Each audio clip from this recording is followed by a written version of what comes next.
A continuación procederemos a la presentación con la ayuda del Señor del tema número 7, correspondiente a la introducción al Nuevo Testamento, titulado Introducción a los Evangelios. Queremos considerar una cita del Espíritu de Profecía, en primer lugar, en cuanto a este tema, que se encuentra en Consejos para Maestros, Padres y Alumnos, la página 419, y dice así: ¿por qué necesitamos un Mateo, un Marcos, un Lucas, un Juan, un Pablo y todos los escritores que han dado testimonio acerca de la vida y ministerio del Salvador? ¿Por qué no podía uno de los discípulos haber escrito un relato completo y así habernos dado una relación bien hilvanada de la vida terrenal de Cristo? ¿Por qué presenta un escritor puntos que otro no menciona? ¿Por qué, si estos puntos son esenciales, no los mencionaron todos estos autores? Y ahora viene la segunda sección del testimonio, la respuesta a las preguntas. Se debe a que las mentes humanas difieren. No todos comprenden las cosas exactamente de la misma manera. Para algunos, ciertas verdades bíblicas atraen mucho más la atención que otras. Toda la verdad queda presentada más claramente por varios hombres que por uno solo. Los evangelios difieren, pero los relatos de todos se fusionan en un conjunto armonioso. Este testimonio, de algún modo, nos sintetiza las razones por las cuales disponemos de 4 evangelios. El primer argumento que el Espíritu de Profecía nos da es la declaración en cuanto a que las mentes difieren. Es decir, son diferentes. Y por esa misma razón era necesario esta transcripción. El segundo argumento dice: no todos comprenden las cosas exactamente de la misma manera. Así que es una comprensión diferencial, obviamente en función de esta diferencia de cada mente para cada ser humano. El próximo argumento: para algunos ciertas verdades bíblicas atraen mucho más la atención que otras. Es decir, énfasis diferencial de verdades. Toda la verdad, queda presentada más claramente por varios hombres que por uno solo. Así que el cuarto argumento importante es la complementariedad.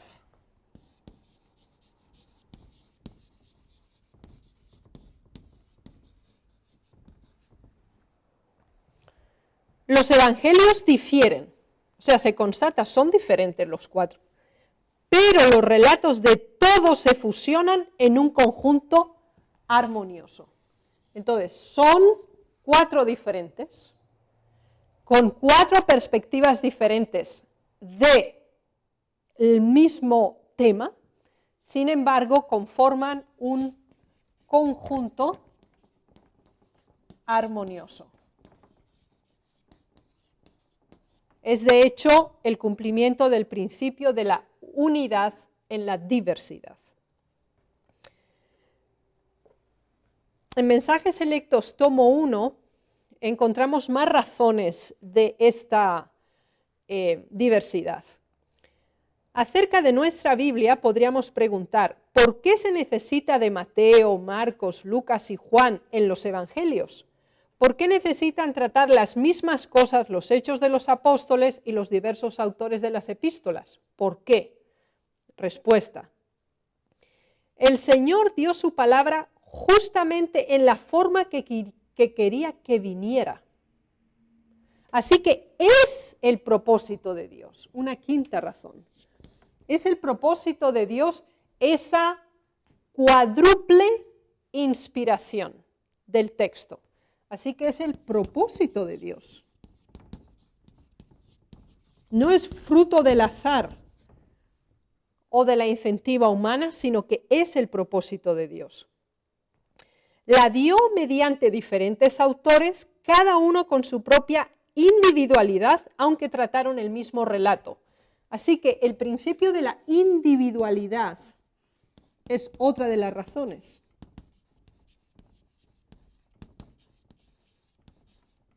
Veremos cómo eran de diversas edades, diferentes profesiones, y esa individualidad daba un matiz completamente diferente al mismo tema. Sus testimonios se reúnen en un libro y son como los testimonios en una reunión social. No representan las cosas justamente en el mismo estilo. Cada uno tiene su propia experiencia. Así que esta individualidad es fruto de la experiencia de cada uno. Porque unos son testigos presenciales, otros son testigos referenciales. Cada uno tiene su propia experiencia y esta diversidad amplía y profundiza el conocimiento que es presentado para suplir las necesidades de las diversas mentes. Así que la individualidad relacionada con la experiencia diversa de cada uno de los autores, el testimonio nos presenta todavía una razón más, es la ampliación y la extensión del conocimiento. Ampliación y extensión del conocimiento.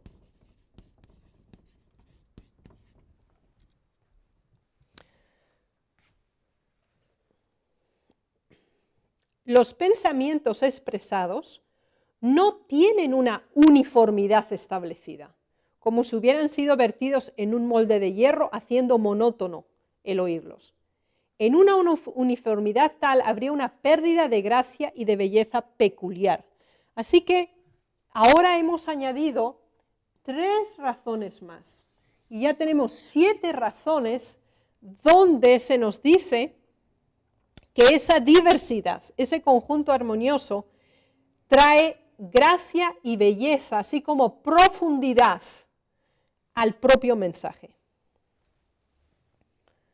Y vamos a leer otra cita más que nos va a dar también más información al respecto. En la carta número 53 de 1900, la hermana White escribe: el creador de todas las ideas puede impresionar a diferentes mentes con el mismo pensamiento, pero cada una puede expresarlo de una manera diferente y, sin embargo, sin contradicción. Y esta es la fórmula de los evangelios.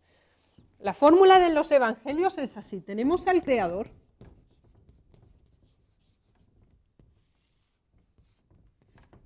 que ha inspirado los 4 a través del Espíritu Santo, y entonces, ¿qué se consigue? Que que la idea,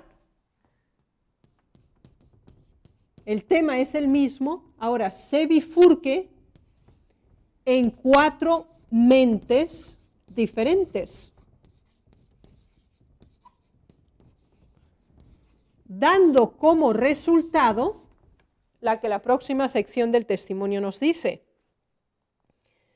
Cada uno puede expresarlo de una manera diferente. Así que esa misma idea, desdoblada en 4 mentes diferentes, presenta 4 perspectivas de esa idea genérica del Señor, llegándose así al conjunto armonioso de la idea creativa. El hecho de que existan esas diferencias no debiera dejarnos perplejos o confundidos. Es muy raro que 2 personas vean y expresen la verdad de la misma manera. Cada una se ocupa de puntos particulares que su idiosincrasia y educación la capacitan para apreciar. Así que aquí tenemos 2 elementos básicos a considerar en ese conjunto armonioso. Es la idiosincrasia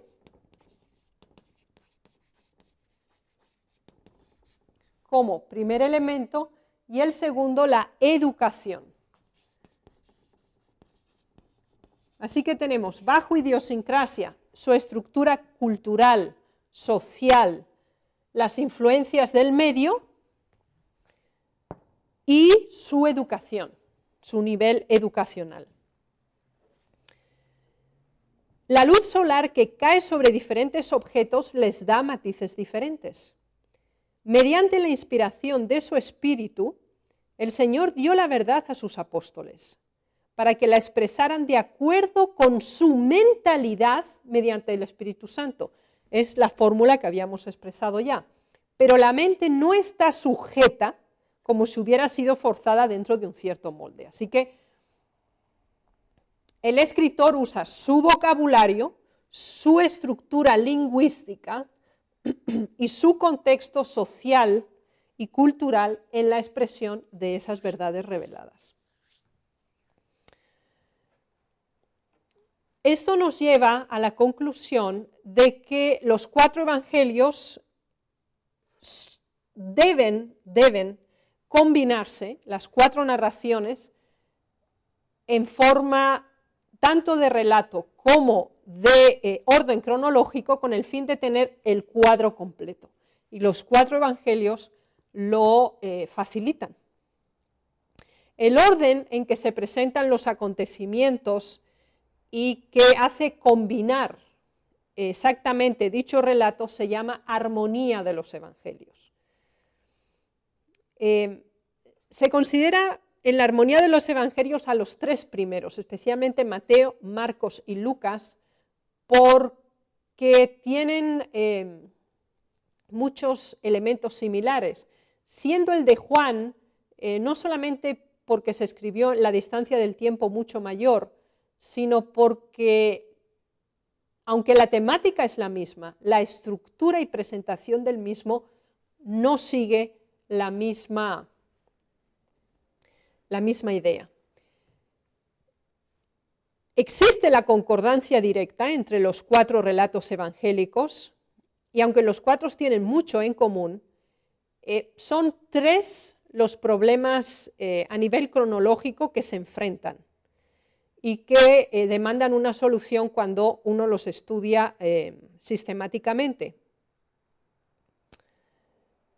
El primer elemento básico consiste, o con el primer problema en que uno se enfrenta fundamentalmente, es que en unos evangelios se registran ciertos sucesos que no se registran en los otros, y también que los mismos hechos que se registran en más de un evangelio no siempre aparecen en el mismo orden y puede haber más o menos detalles. Así que esos elementos requieren ese esfuerzo de armonización.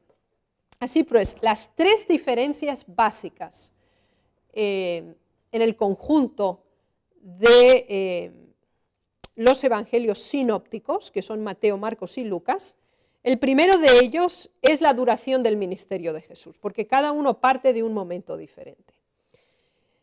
Uno con datación, otro sin datación. El segundo elemento en esa diferenciación, el segundo sería cómo coordinar su ministerio en Judea, porque el ministerio en Judea está únicamente registrado por Juan. En ninguno de los otros 3 evangelios encontramos el ministerio de Jesús en Judea.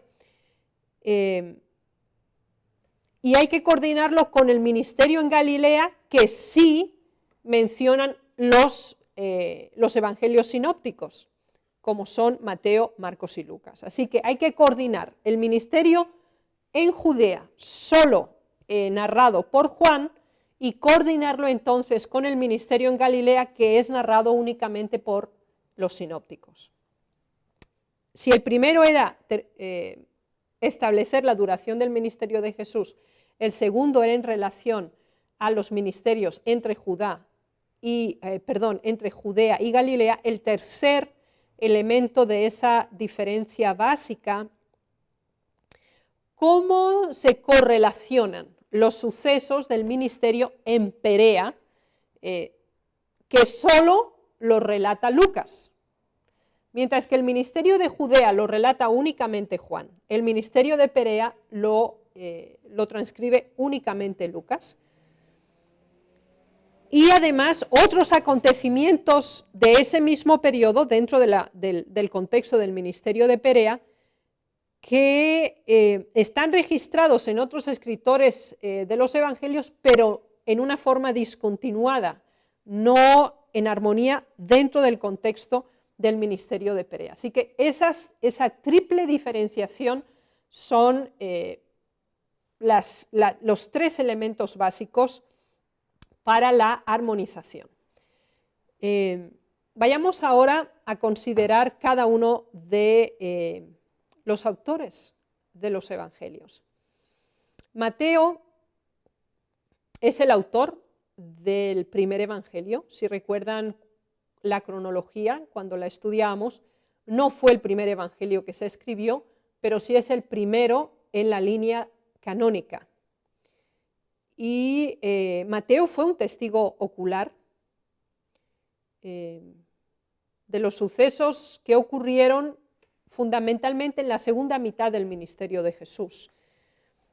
Y su relato es en extensión y en plenitud solo menor de Lucas. Así que mientras que Lucas es el más extenso, después le sigue Mateo. De los 179 sucesos que hay en la armonía de los evangelios, Mateo tiene 95 de ellos, o sea, Mateo transcribe el 53% de esos. Y de los sucesos que él menciona, 14 son exclusivos de él. Así que Mateo hizo un gran esfuerzo de recopilación y de transcripción al respecto. El estilo de Mateo en su evangelio es también muy peculiar, porque a Mateo no le interesa tanto el aspecto cronológico. Primero pasó esto y después pasó esto y después esto. No, esto no es importante para Mateo. Para Mateo es importante el orden temático, no el orden cronológico. Y por eso, cuando uno lee el evangelio y el relato de Mateo, se ve que hay una desviación en la línea cronológica y a veces a uno le cuesta como seguir esa ruta de Jesús, ese viaje de un lugar a otro, porque el tema es lo primordial para Mateo. Así que si uno quiere estudiar el evangelio en orden temático, tiene que elegir a Mateo. Y Mateo, además de que le preocupa el tema, él se especializa específicamente, como si fuera un tipo de reportero, de los sermones y los discursos de Jesús. Por ejemplo, él transcribe el Sermón del Monte, desde el capítulo 5 hasta el 7. El discurso de la instrucción a los discípulos, el capítulo 10. Después el sermón junto al mar, capítulo 13. Las enseñanzas del último día en el templo, los capítulos 21 hasta el 22. Y el regreso de nuestro Señor, desde el capítulo 24 hasta el 25. Así que Mateo estructura el Evangelio por temas, y los temas están divididos de acuerdo a los discursos, sermones del Señor Jesús. Así que si queremos leer discursos completos de Jesús, el libro de Mateo es ideal, porque presenta los sermones completos, ya que su interés temático era el básico. En relación a las parábolas, Mateo presenta 21 de las 40 narradas en los escritos de los evangelios. Contamos con 40 parábolas y la mitad están presentadas por Mateo. Y de los 35 milagros que tenemos en los evangelios, 20 están también presentados por Mateo. Acerca de su vida personal tenemos cierta información que nos ayuda a entender la dinámica de su evangelio. Por haber sido publicano, antes de ser llamado al discipulado, Mateo debe haber estado acostumbrado a conservar registros y esto facilitó su labor en la transcripción del Evangelio a nivel de narración histórica. Acerca de sí mismo, él se describe en una forma muy modesta, que es parecida a la que también hace el discípulo Juan en su Evangelio. Leamos algunas citas al respecto. Cómo él se presenta a sí mismo. Mateo 9:10 nos dice así.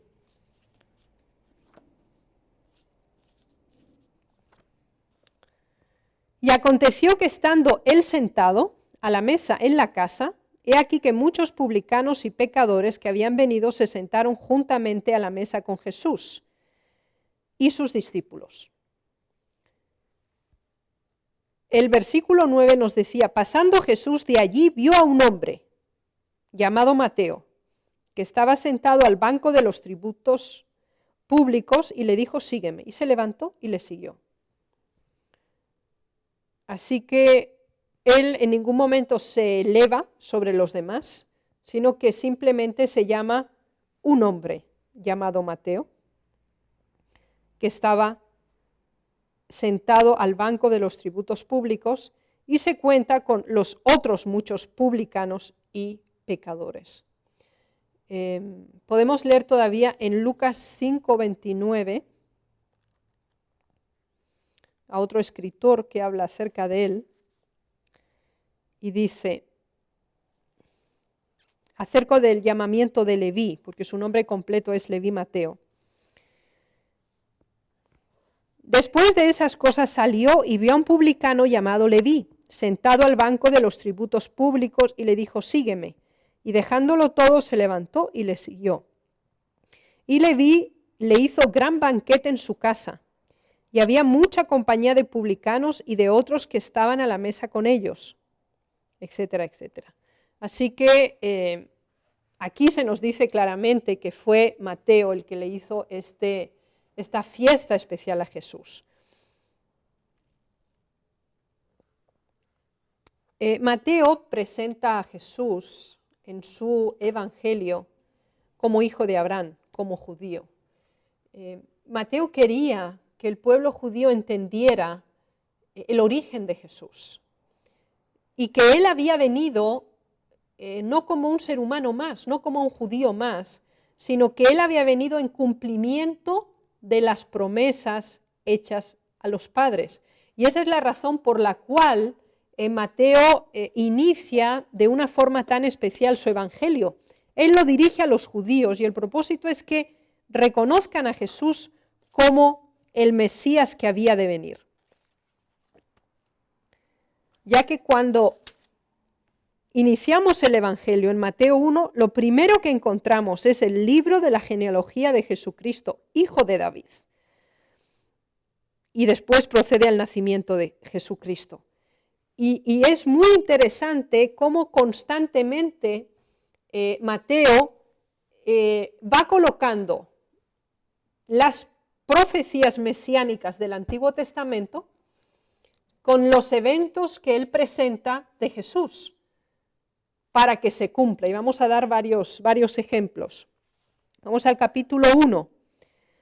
Dice así el versículo 21. Y dará a luz un hijo y llamará su nombre Jesús, porque él salvará a su pueblo de sus pecados. Y dice, todo esto aconteció para que se cumpliese lo dicho por el Señor por medio del profeta. Y esa es precisamente la cita de Isaías 7:14. Después encontramos más. En el capítulo 2, versículo 5 dice, ellos le dijeron, en Belén de Judea, porque así está escrito por el profeta. Y tú, Belén de la tierra de Judá, no eres la más pequeña entre los príncipes de Judá, porque de ti saldrá un guiador que apacentará a mi pueblo Israel. Y esta es precisamente la cita de Miqueas capítulo 5, versículo 2. Y va más adelante todavía en la argumentación. En el capítulo 2, 17 y 18 dice, entonces se cumplió lo que fue dicho por el profeta Jeremías cuando dijo, voz fue oída en Rama, grande lamentación, lloro y gemido, Raquel que llora a sus hijos y no quiso ser consolada porque perecieron. esta es de nuevo una cita de Jeremías 31:15. Y podíamos continuar así en el capítulo 3 en relación a Juan, del mismo modo, y hay constantes referencias directas a esto. Así que encontramos a Isaías, a Jeremías, a Miqueas y posteriores profecías mesiánicas colocadas paralelamente al evento que implica el cumplimiento de estas. Así que Mateo hace un gran esfuerzo de compilar y de hacer comprender al lector que Jesús era el Mesías.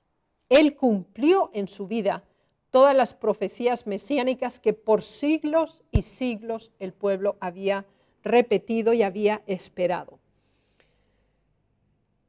Mateo no es ese tipo de cronista que en una forma detallada registra todos los acontecimientos conforme ocurren. Ya hemos dicho que a él no le interesa la cronología, le interesa la temática. Y por el hecho de que es la temática la que le interesa, el significado de los acontecimientos, es decir, observar el telón de fondo de la historia de la nación escogida es el otro elemento significativo en el libro de Mateo.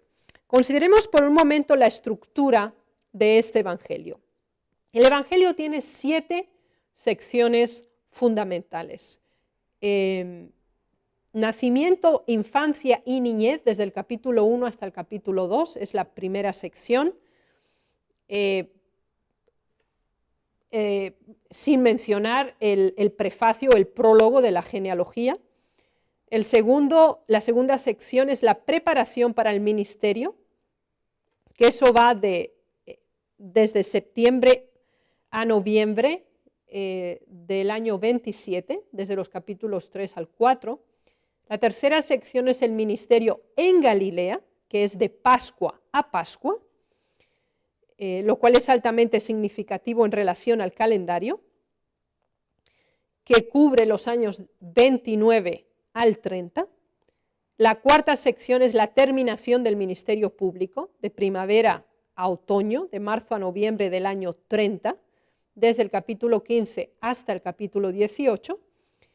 La quinta sección es el ministerio en Perea, que es de otoño a primavera, de septiembre a mayo, del año 30 al año 31, que cubre los capítulos 19 y 20. La sexta, penúltima sección es el ministerio final en Jerusalén, también teniendo como referencia la Pascua, en el año 31, que va desde el capítulo 21 al 27. Y la última sección, la séptima, es la resurrección y las apariciones posteriores en el capítulo 28.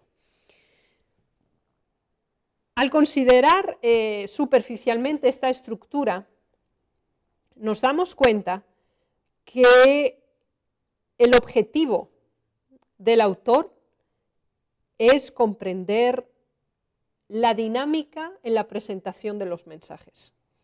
Y de hecho, este es el propósito del Evangelio en sí mismo, el de Mateo. Pasemos ahora al Evangelio de Marcos, que de acuerdo a la cronología que ya estudiamos, sabemos que fue el primero que se escribió, aunque está en la línea de los libros canónicos en el segundo lugar de los Evangelios. La diferencia fundamental entre Mateo y Marcos es que Marcos no fue un testigo ocular de los sucesos que describe. Se cree generalmente por distintas referencias históricas y documentación que narra la vida de Cristo tal como la oyó de los labios del apóstol Pedro. En relación al contenido que él presenta, Marcos relata 79 eventos de los 179 que están incluidos en la lista de la armonía de los evangelios, lo cual implica el 44%. Sin embargo, recordemos que Mateo incluía algo más del 50%. Sin embargo, la extensión del libro es 2/3 partes menor que la de Mateo. Así que si consideramos que incluye casi o el 44%, mientras que Mateo era el 51% de los eventos, pero lo hace en un espacio muchísimo más reducido, esto hace el género literario de Marcos como evangelio de una gran agilidad, de un gran dinamismo y altamente emotivo. Marcos relata 18 de los 35 milagros de Jesús, pero sin embargo las parábolas son casi inexistentes en el Evangelio de Marcos, porque de las 40 parábolas que tenemos transcritas, él solamente menciona 6. Así que si queremos estudiar las parábolas, Marcos no es el que nos ofrece toda la panorámica completa. Cuando observamos cuáles fueron los sucesos o los eventos que Marcos narra, es evidente que el propósito de Marcos fue informar de lo que hizo Jesús, no de lo que dijo, que es justo la complementariedad perfecta con Mateo. Recordemos que Mateo tenía el propósito no cronológico, no tampoco de los hechos como base de su presentación, sino de lo que él dijo. Por eso él agrupa por discursos y por sermones ese evangelio. Sin embargo, Marcos se interesa muchísimo más en lo que hizo Jesús. Así que el libro de Marcos es como una síntesis y un compendio compacto de hechos, de actos. El evangelio, según Marcos, podríamos definirlo como la biografía más breve de la vida de Jesús. Sin embargo, sigue un orden más cronológico que Mateo, ya que el objetivo es informar acerca de lo que hizo Jesús. Sin embargo, el paralelismo y la similitud entre el de Mateo y Marcos, considerando sus diferencias, son de los más semejantes, o sea, son muy complementarios en sí mismos. Veamos algo acerca de Marcos como individuo.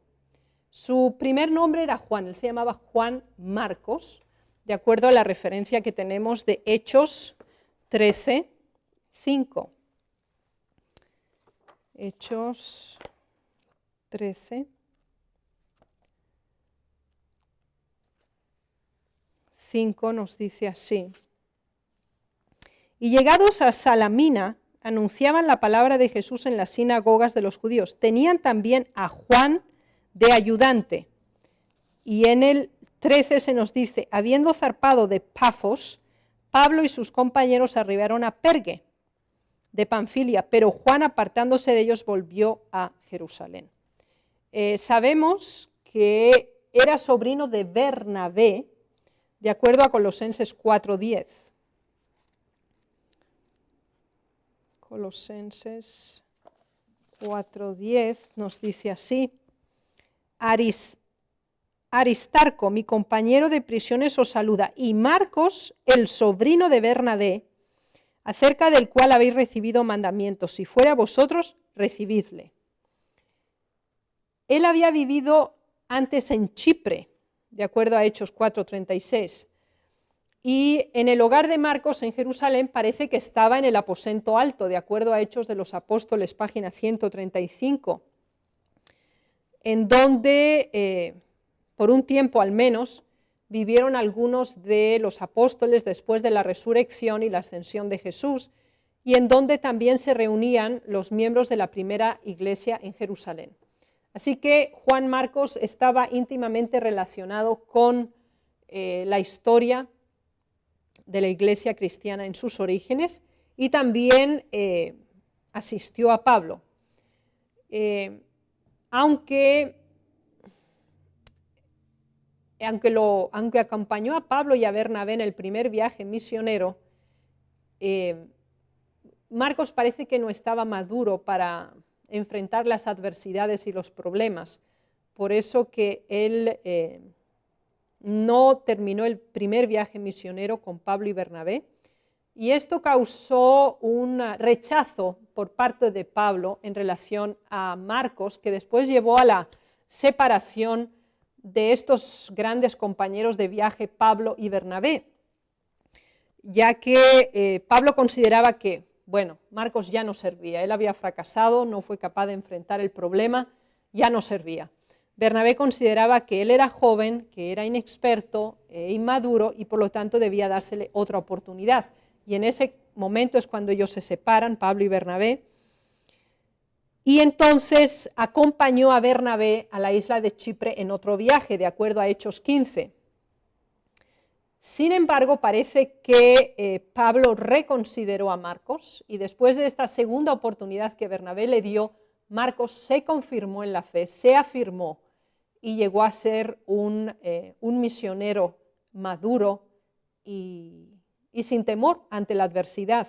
Y Pablo mismo lo reconoce en diversas epístolas donde dice que solo Marcos ha quedado conmigo. Ahora, en relación al Evangelio, que ya hemos mencionado algunas de sus características, hay un elemento lingüístico muy interesante. Es evidente que Marcos no dirigía su Evangelio a los lectores judíos, sino todo lo contrario, lo dirigió a lectores no judíos, mientras que Mateo lo dirigió estrictamente a los judíos y enfatiza la proyección mesiánica de Jesús y el cumplimiento de las profecías mesiánicas. Marcos lo dirige fundamentalmente al mundo romano, y esto se constata por el hecho de la terminología que él usa. Usa muchísimos términos en latín, como centurio, centurión, como verdugo, y sugiere que aunque fue redactado en griego, que era el idioma culto de su época, de lo cual hemos hablado, fue dirigido a los romanos, a ese grupo humano dominante de la época. Hagamos una breve comparación ahora entre Marcos y Mateo. Gran parte de los elementos ya los hemos mencionado, pero sí a modo de síntesis sería bueno enfatizarlos. Marcos relata la vida de Cristo mayormente en orden cronológico y no por tópicos como lo hace Mateo. Esa es una primera diferenciación. Marcos, vamos a hacer una especie de diagrama con el fin de que sea más explicativa la presentación en cuanto a la comparación de los evangelios de Mateo y Marcos.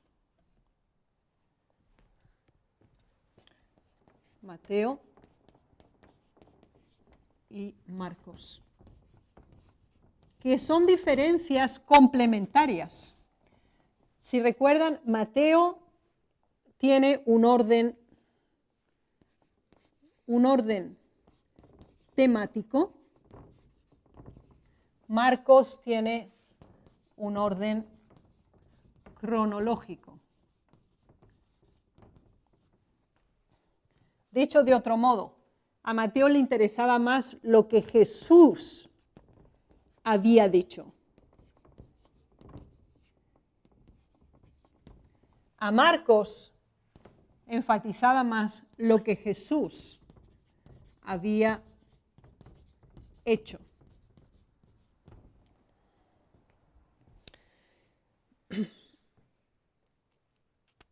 Su énfasis en los milagros señala claramente su propósito, porque destaca el poder maravilloso de Dios en los milagros hechos por Jesús. Este es el objetivo primario de Marcos. Así que, mientras que en Mateo eran las predicciones o las promesas, profecías mesiánicas,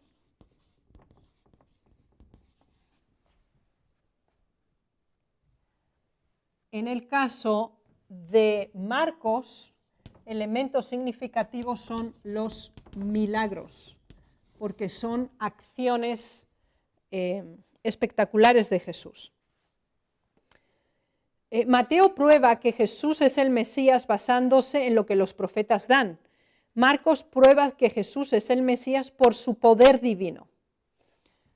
Así que aquí tenemos un tercer elemento significativo relacionado a su vez con el segundo, que mientras se presenta y es dirigido a los judíos, el mensaje, ya que está fundamentado en los escritos del Antiguo Testamento, Marcos lo presenta para los romanos por medio de los elementos más espectaculares de la acción de Jesús.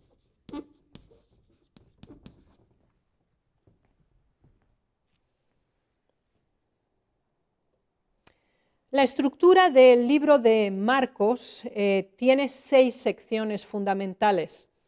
La primera es la preparación para el ministerio.